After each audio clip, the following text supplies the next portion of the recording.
এখন পর্যন্ত কোনো নাশকতার মূলক ঘটনা ঘটে নাই। এখন পর্যন্ত নিরাপত্তা নিয়ে কোনো আশঙ্কা নেই। আপনারা নিজেরাও দেখতেছেন ব্যাপক নিরাপত্তা ব্যবস্থা নেওয়া হয়েছে।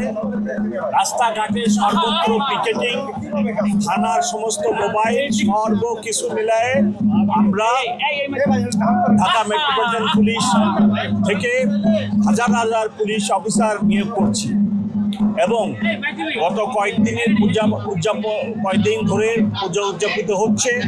এখন পর্যন্ত কোনো দুর্ঘটনা অথবা কোনো নাশকতার মূলক ঘটনা ঘটে নাই এবং আমরা আশা করতেছি আগামী ৩-৪ ঘন্টার মধ্যে এই বিসর্জন সম্পন্ন হবে, শেষ হবে এবং কোনোরূপ নিরাপত্তাহানির ঘটনা ঘটবে না।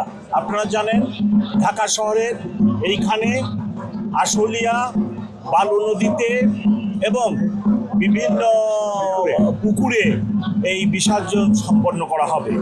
এখন পর্যন্ত নিরাপত্তা নিয়ে কোনো আশঙ্কা নেই।